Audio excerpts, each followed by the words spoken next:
তাই সবাইকে বলবো বাঙালি বাঙালি ভাই ভাই, বাঙালি জিন্দাবাদ, বাংলাদেশ জিন্দাবাদ। বঙ্গ বিজেপি ভারতীয় বাঙালি এরিয়ায় সাম্প্রদায়িক উস্কানি দিচ্ছে। এই বঙ্গ বিজেপির উস্কানিতে এগিয়ে রয়েছে রিপাবলিক বাংলার ময়ূকরঞ্জন এবং শুভেন্দু অধিকারীরা। এরা প্রতিটা সময় বাংলাদেশের বিরুদ্ধে মিথ্যা গুজব ছড়িয়ে ভারতে বসবাসকারী হিন্দু মুসলিম বাঙালিদের মাঝে বিভেদ সৃষ্টির জন্যই সাম্প্রদায়িক উস্কানি দিচ্ছে, যার ফলে ভারতের পর্যটন ক্ষেত্রে ধস নেমেছে এবং ভারতীয় বাঙালিরা দায়ী করছে বাংলাদেশকে। কারণ বাংলাদেশ ভারতে না যাওয়ার কারণে পর্যটক ব্যবসা থেকে শুরু করে ভারতীয় প্রতিটা ব্যবসায় ধস নেমেছে।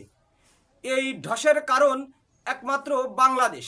তাহলে এবার বঙ্গ বিজেপির বোঝা উচিত, বাংলাদেশে ছাড়া বঙ্গের উন্নয়ন, বঙ্গের অর্থনীতি, বঙ্গের ব্যবসা বাণিজ্য সব কিছু ধ্বংস হয়ে যাবে।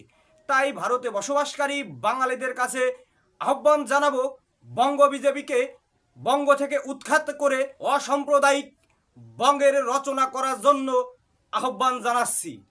বাঙালি জাতি যদি ঐক্যবদ্ধ হয় তাহলে সাম্প্রদায়িক বঙ্গ বিজেপি ওই বঙ্গে আর থাকতে পারবে না। তাই সবাইকে বলবো বাঙালি বাঙালি ভাই ভাই, বাঙালি জিন্দাবাদ, বাংলাদেশ জিন্দাবাদ।